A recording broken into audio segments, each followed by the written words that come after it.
Welcome to the Social Media Church podcast. I'm Neil Smith, joined by my friend Kent Richardson from New Life Community Church in Chicago. Kent, thanks for joining us. Yeah, great to be here. So for those that aren't familiar with New Life and who you are, can you give us a little background on the church and what you do at the church and a little bit about you? Yeah, so New Life Community Church, we're in Chicago, or we call it Chicagoland, so and the broader Chicago area, Northwest Indiana. We're one church that meets in 27 locations throughout the city. And so one church means same vision, same mission, same purpose. But each location has their own teaching pastor. So location pastor, with their worship, their ministry, all that is highly localized. And so my role, communications director, I'm a part of our central services team. I've been in this role now for about 10 years.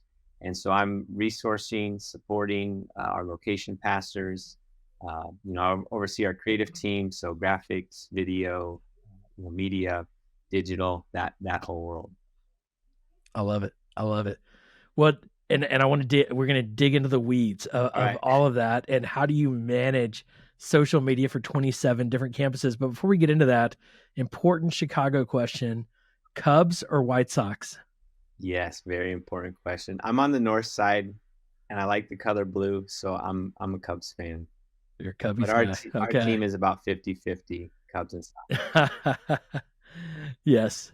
There, I will say, like I'm a baseball guy, and there's not. I mean, it's like a religious experience to go to Wrigley Field, and watch a baseball game, and it's like also one of those just like it's intimate. Like there's no bad seat in the place, and it's just such a cool place. So much history there. Yeah. So let's talk social media. Well, 27 campuses, and if I saw right online, like you're talking about multiple countries too, and cities. Like what is all that, and multiple languages? Yeah. I say multiple. English and Spanish is what I can see. So kind of give context to this. Yeah. So New Life Community Church, that's the 27 locations, and we have services in 4 different languages: English, Spanish, Mandarin, and then K'che', which is like a dialect of Spanish-speaking countries from Guatemala. Yes. And so I could tell, a bit more about how that service popped up. But yeah, 4 languages. And then New Life Cities is our international locations. And so these are, more maybe sister churches or, partner churches that we're connected with relationally. We help provide some coaching, some oversight, some direction for New Life Cities. And so there's 9 churches internationally. Nice. So how there's just a lot to like even wrap our minds around of like, how do you manage it? Let's maybe go high level with social media when it comes to your communication strategy and social media for 27 locations. How, like, strategically, how does social media fit into your communications strategy? Like, how do you even look at social media in your role? Yeah. So, again, I stepped in this role about 10 years ago. At that time, we already had, I think, 12 locations. Okay. So, that ship had kind of already sailed when I stepped into the role. Locations already had their own Facebook pages and things like that. Yep. So, I envision our social media, we kind of have 2 approaches. So, me and my team, we kind of oversee the overall New Life Chicago brand, if you will. Think of it like, the high level Starbucks or Target or, Dunkin' Donuts brand page, right? And then each location, they have their individual social media channels. So most of them have a Facebook page. Some utilize Facebook groups, which has been a great strategy for our locations, stay connected. And then, last several years been shifting more to like Instagram. And so locations managing each of their own Instagram profiles. We try to model good social media best practices and even create like templates for locations to use. Yes. And, but yeah, they manage their own channels and we just kind of resource and support. So. Yeah. Interesting. So with all of that, I'd love to hear from your perspective as you kind of have to oversee it and critique it as to what's working, what's not working. What from your seat right now is working? Because you mentioned kind of Facebook groups. Yeah. kind of is a good place for community. Instagram has been a shift. Yeah. What's working really well right now, and what's maybe a tension point of like, should we even be on Twitter anymore or X Yeah. anymore? Like what's what would you say is kind of working in that strategy, and what would you say is kind of a pain point right Yeah. now? I mean, definitely Instagram. That's the area where most of our locations are spending time. Yeah, We're leaning into reaching a much younger audience, online, right? So yep, 20 to 35 range. So Instagram Reels, again, we were doing IGTV way back when, and then yep, that became whatever and whatever, and now we're at Reels and kind of landed there. So yeah, yeah, definitely leaning into Instagram platform and Reels, and then cross posting on Facebook now, as well as YouTube. And we don't often think of YouTube as social media strategy, but it is. yeah, It's yep, it, that's kind of where I'm betting, more long term. And so we were talking about YouTube yeah, previously, and just kind of what our approach and strategy is there as well. So, but yeah, for most locations, Instagram is kind of where it's at right now. yeah. So let's talk about YouTube. Okay. And so why are you betting on YouTube? Yeah. Why am I betting on YouTube? Well, I think because I think it's a long term bet, right? Yeah, Over time, it's just going to have the greatest reach and return. Um, YouTube is owned by Google. Google has a yep, lot of sway and influence when it comes to online. Um, the the the platform itself, continues to kind of evolve with YouTube Shorts now, right? And so yep, kind of have this, long form content, short term content. Uh, we're experimenting with some like medium form content, like okay, 5 to yeah, 10 minute, little yep, outtakes, as well as some podcasting. So plus, the way I think YouTube's relationship with their creators, and we don't often yes, think of churches as creators, but literally we create a service every week, right? yes, So I yes, think their relationship with creators, they've got some of the top creators in the world on there. yep, And so yeah, I'm just other platforms, come and go. Snapchat was really big a few years ago, and then yep, last year it was the Be Real train, I think. yeah, I don't yep, know what happened to Be Real. yep, TikTok is obviously taking off right now, but who knows what the future of TikTok is? So yep, yeah, we've kind of just been investing over the years on YouTube, and yeah. just making sure we're there on that platform. Yeah, I cannot, I think recommend that enough. Because I think at the end of the day, these are rented properties, and I think we know that if you go into it with your eyes wide open, of like, look, YouTube can't shut you down at any time. TikTok might disappear Yeah, tomorrow. Like we have no control over those things, but it's also an awareness opportunity. It's an evangelism yeah, opportunity to be on these platforms. And if I'm going to bet on a platform too, it's YouTube. yeah, And it's not like YouTube is new. yeah, YouTube is like I think 16 years old and has grown year over year significantly. But as you look at the landscape, even Instagram, as it's grown, it's like I don't know that I'd bet on Instagram long term. yeah, I don't think it's going to disappear, but I think their algorithms change more. They're just it's there's complexities there where YouTube, those the people who invested in YouTube yeah, early are seeing massive fruits today. yeah, But it also is like it's hard to see a path where YouTube doesn't continue yeah. to grow. So I firmly Well, support that and prioritization. especially as a church, when you just think about what a church does. I mean, we most sermons are Yes, maybe 30 to 45 to an hour, which is long form yes, content. yes, On Facebook, long form content is going to last probably a day.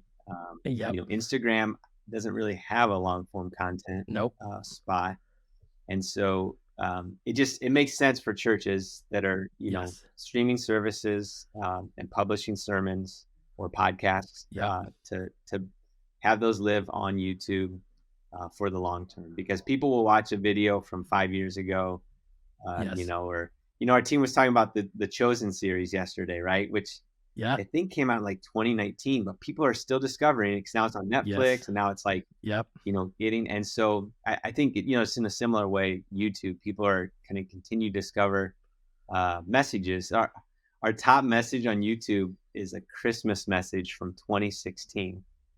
And it okay, just, it pops up every year, even though Yeah. we're releasing new sermons every Yes. week. So So yeah, interesting how yeah, that happens. And it's, and sometimes it's hard to say like, hey guys, it's Nils and I am interrupting this episode to highlight one of our platforms, and that is Online Church Builders. You can go to onlinechurchbuilders.com and get a fully created, generated strategy for your church with your online presence. And so whether you have an online presence where you want to use online to bring people to your local church, or you want to build a global online church community, this strategy will give you the roadmap, the plan that you need to follow, the direction you need to build a great online church presence for your church. I actually built this with my friend Nona Jones, and we are selling it for $249, but you can actually get it for free. And we are offering the next 100 people who go sign up through this podcast. We're not talking about it anywhere else, but to this community, a free online church strategy. There's no strings attached, and there's no upsells. It's literally just a free strategy that we built. We put a lot of energy and investment into it, and we want to make it available to as many churches as possible. So we've just decided for the next 100 people that sign up, we're going to do it for free. And in exchange, what we're hoping is that you'll give us feedback on how helpful that strategy is for your church. So go to onlinechurchbuilders.com, get your free online church strategy, and I can't wait to hear how it helps your church. Let's get back to the episode. You try to figure out why, and you don't know. yeah, it just happens sometimes, and something is preferred in the algorithm, and it is what it is. And you just say, thank you, YouTube, for bringing more people to our church. yeah. But I think you if you don't post, that no one will see what you post, and so that's where it's like, start posting, start getting out there, and then improve. And you never know what's going to catch and what's going to stick. Kid, one of the biggest pain points that I see with churches, especially as they go into multi-site, is how do you basically quality control as all of these campuses and potentially volunteers and whoever have access and are representing your brand holistically? And that's a word we often don't like to use in the church, but how do you manage that, and how do you keep quality control and even like messaging control of who's commenting on behalf of the church and things like that? Yeah. So, that was kind of a fork in the road decision I had to make early on when I stepped into the role. Again, we were already at 12 locations, and they had their social media channels. And we don't have the central staff support to manage, all those. And we're not a high control culture, right? So I think some of it is you need to lean into the culture that your pastor and your leaders are shaping. And so, we're a decentralized ministry model. We tell our location pastors, do what you need to do best to reach your people and to reach your community and to serve them. And so, and that, I think, translates into social media as well, right? What platforms you want to be on and where you want to, spend your time. So, our digital model needs to match sort of our, physical model, right? Yeah. So that's what it looks like for us. And that not every church is like that. Some churches maybe have a much higher control, stricter environment. We've just opted for, less control, but more support, right? And so that's where sharing ideas, sharing best practices. It's cool. The cool thing in our context is, we have some smaller locations and these pastors that have some really cool and innovative ideas. And so, not all the best ideas come from the central services, central office, right? Just kind of thinking and brainstorming, but sometimes innovative ideas come out of a necessity and a need for a location. And so what's cool is I have this relationship with our team that we can then pilot an idea, or try something, right, on a small scale, and see how it works, see how it, goes. Does it take off? Does it get some good traction? And then, kind of relay those best practices, ideas throughout the organization. So love that. Yeah. Love that. It's good to be nimble on digital, right? Print, it's harder because like you gotta spend, $100 or $1,000 on print material, but digital, you can try something, and if it flops, it'll be gone tomorrow, and you can try something else. Yeah.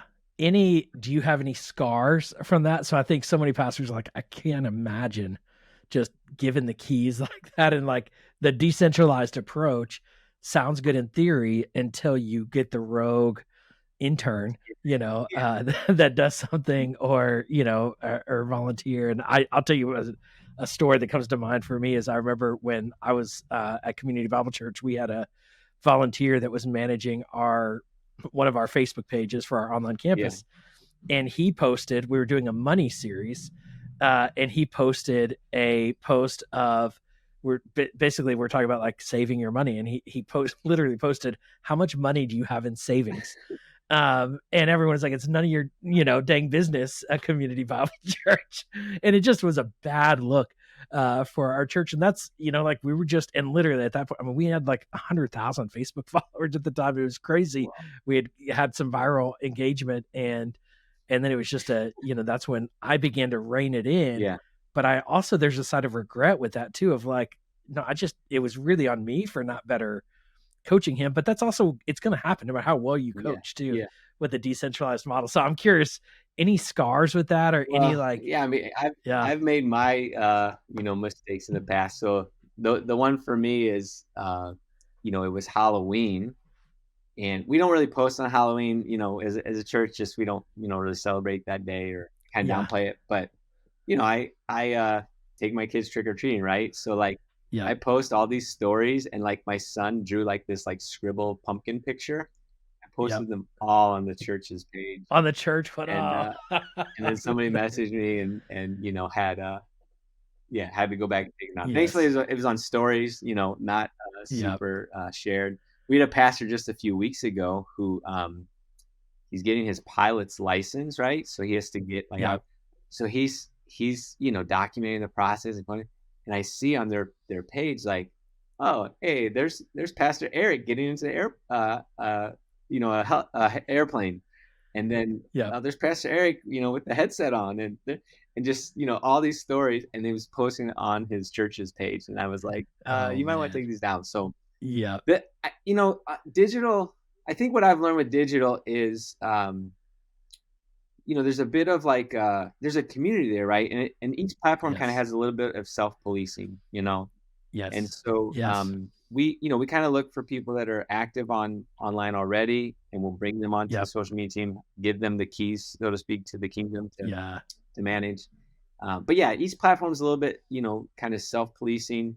I will say on YouTube right now, because we're posting more, because we're doing shorts and things like that, we are getting some weird comments, like that guy looks like so-and-so, or that guy looks like so-and-so. And so I just started this with our team. Every Wednesday we log in and we kind of go through the comments, and just kind of remove them or police them. So we've had some other just crazy things with online of like, I was okay to share, but there was like a bomb threat one time. And so we had to go into like a kind of emergency mode, and so it comes with the territory. For as much positive response we get, you're going to get one or two negative things, and you just need to be on top of it. And I think if you do that over time, you're going to create a community and sort of a standard in there that will weed those people out. So for sure. I think too, people like a lot of, I think, pastors dream about going viral, of this is what it means to reach people, but they don't realize what comes with that.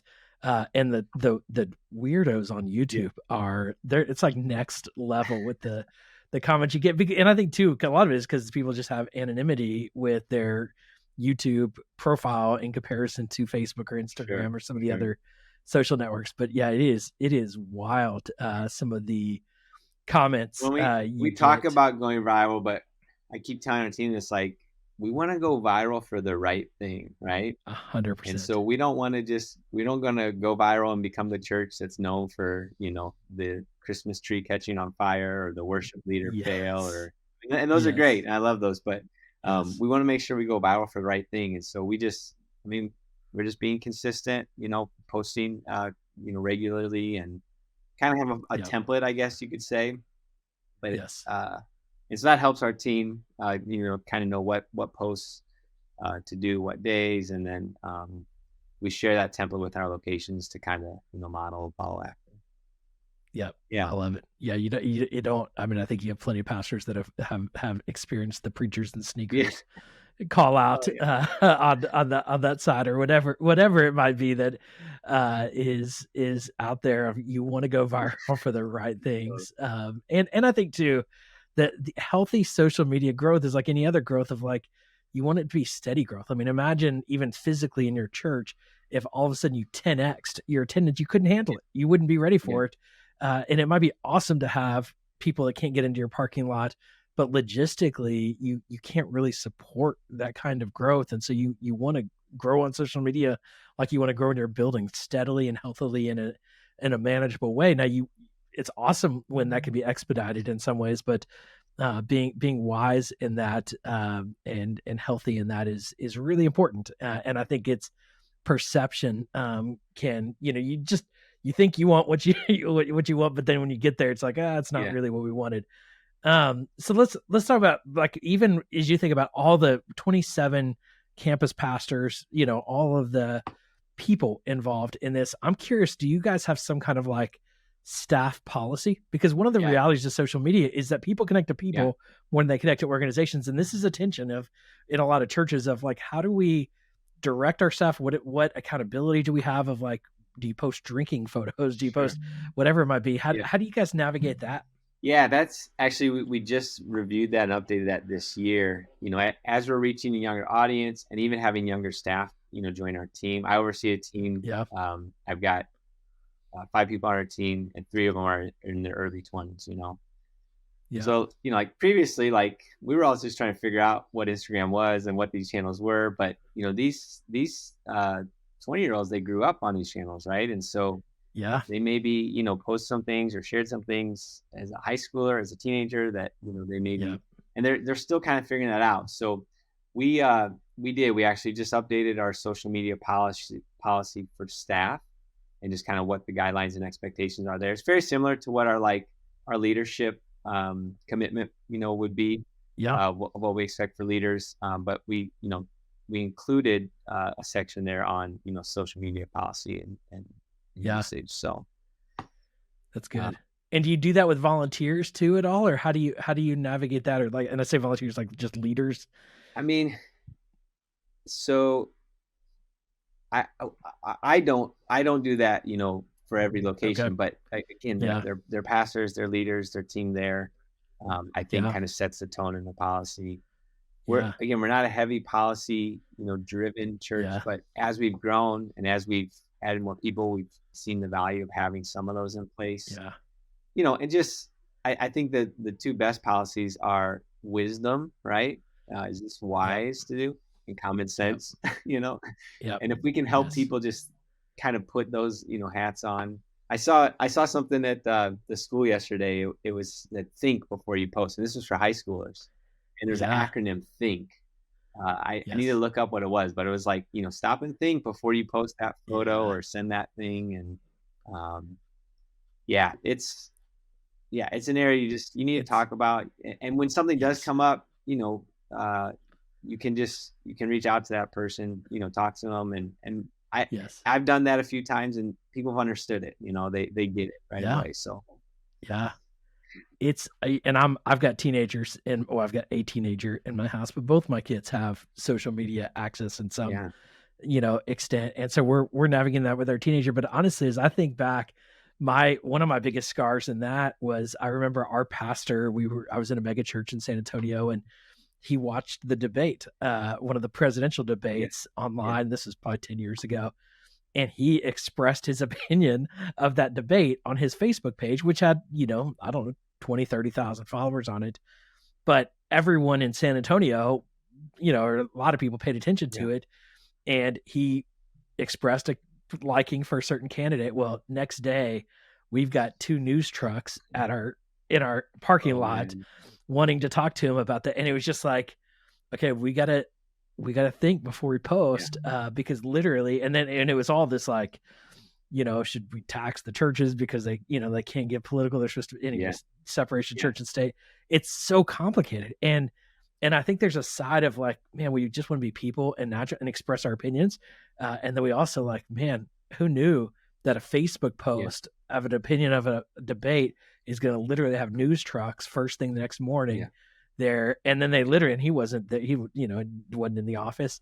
And so we tell him he's not here to answer questions. And they said, well, he's avoiding our questions. That's what they say on the news.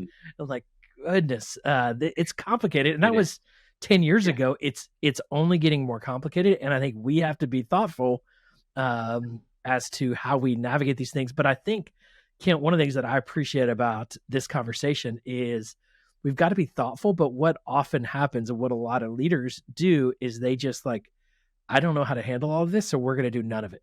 And I think we, in some ways, have to, you don't want to be reactive necessarily, but I think you have to be open-handed to an extent, and you need to support well and guide well. And then you react when there are situations that are inevitably going to come up.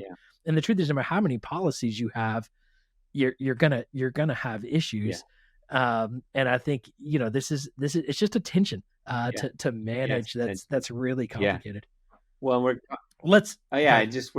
coming up on another election year, and so we kind of review that with our pastors and just talk through it. And so one of it is sharing your opinion. That I remember, 2020, the last election cycle, I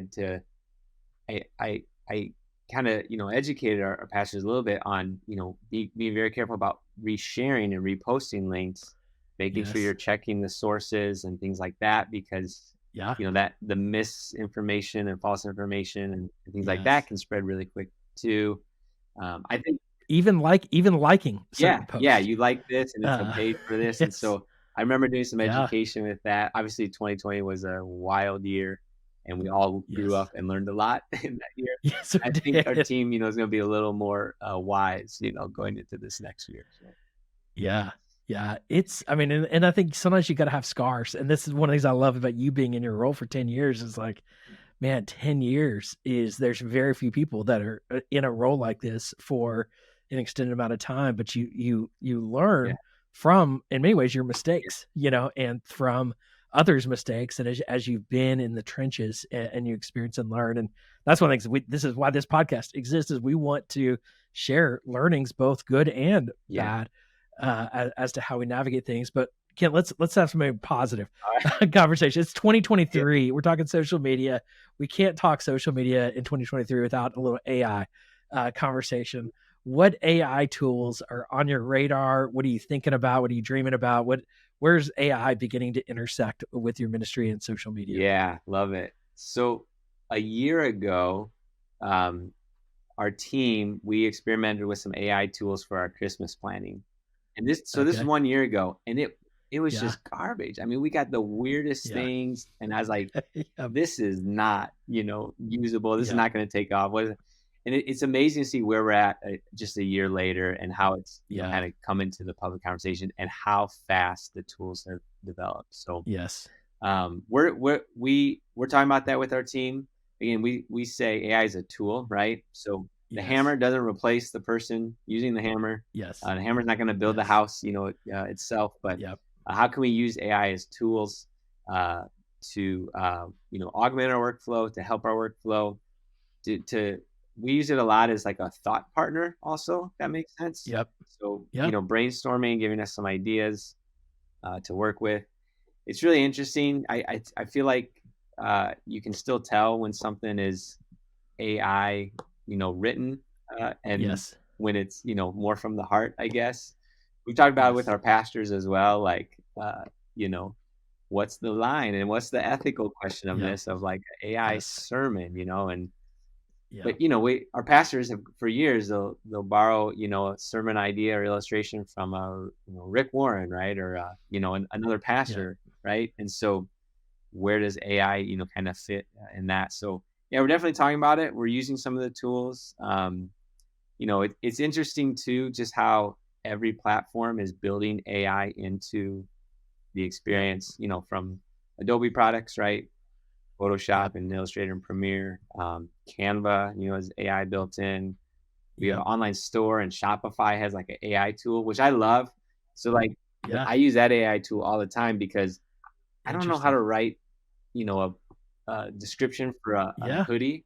So I'll just put in a few keywords, and it comes out with this great, like collegiate soft hoodie feel, rainy days. I'm like, yes, that's what we want people to feel. So, it's cool right now. Um, it's free right now, right? So Yep. I'm kind of wondering like, hey, this tool is great when it's free, but would I pay for this tool, in the Yep. future? How much would I pay and that? So yeah, we're definitely there, having fun with it Yep. too. But yeah, definitely learning still. Yeah, yeah, there are so many possibilities. I just saw Canva, put out a post that they're teasing something that's gonna Yeah, come out later this week, and so I'm so intrigued as they've been on the graphic design and even yeah, copywriting yeah, stuff, but there are so the tools are getting so much better every day. There's a tool that I keep talking about called Opus Pro, which is like creates basically reels and okay, TikToks out of your long form video content that I think every church should be yeah, using. And there are other options of that, but it's just like the speed at which these are coming out and the rapid improvements that they're yeah, making. I'm convinced that we will have. I mean, you say it won't replace people. I think it's in some ways of like we'll have a sermon ingester that will take your video and create your YouTube thumbnail, your description, create the clips, create like some yeah, graphic yeah, posts and carousels. I'm sure that's going to exist in the next year. And that's going to replace basically half of what my company does, at Amplify. But it really is amazing what's possible and yeah, the tools that are coming out that allow us. Because I think a lot of churches have looked at like Elevation Church and some mega churches of like I can't do that. We don't have 20 people on our creative team right, to be able right, to produce that level of content. Well, now AI can actually do that for yeah, you, so you don't have to replace people. You actually almost create yeah, people through a lot of these tools. Kent, as we, I love it, man. I love and I appreciate your faithfulness in your role, and just being, a consistent leader in the communication space and modeling for so many other churches. Any advice that you would have for other church leaders when it comes to social media communications from your seat? yeah. Man, I mean, we're all just kind of figuring this out, right? Like, I mean, these companies are huge. There's a lot of money and technology and brains behind all this, and so sometimes I feel like I'm working for Meta because I'm having to update and Yes, change and all these things. So, but yeah, advice. I think one of the areas I've learned is like, yeah, social media is important. I think it's something we yeah, do, but it's not everything, right? And as yes, churches, we have a lot of other things, that we do: children's ministry and outreach and youth and worship and life groups, right? And like, yeah, so not everything. It's almost like think of your personal life. Not everything that you do needs to be on social media. I think that applies to your church as well. Yeah, post, some photos, some videos, share some things, but not everything your church does has to be on social media. yeah, And yeah, social media, it's a part of it, but it's not the only thing. So yeah, just balancing that with everything that you're doing. Uh, do your best. Do what you can. I think the other thing our team has learned is be consistent. So, yes, I I I tell our locations to just post. If you can just post once a week, post once a week yep. every Wednesday, and that's your post. It's And then so if you can good. go to 2, go to 2, and then if you can go to 3 and then 5. Our team posts every day, and we've actually been thinking about dialing it down and just posting every other day, but Wow. elevating the content, the quality of that. So, Yes. always kind of, but yeah, big thing for us is just being consistent on social media, in terms of what you're posting, who you're reaching, what the message, and voice is. And then yeah, balancing that with everything, everything else you have to do. So Yes. if we miss a day, we miss post, it's like it's okay. Like we can pick it up tomorrow. Yes. We can pick it up next week. Yes. That Kent, that is the wisdom in that is it's simple, but it is so powerful of like, look, show up consistently. Do your Yeah, best. And don't quit and don't give up.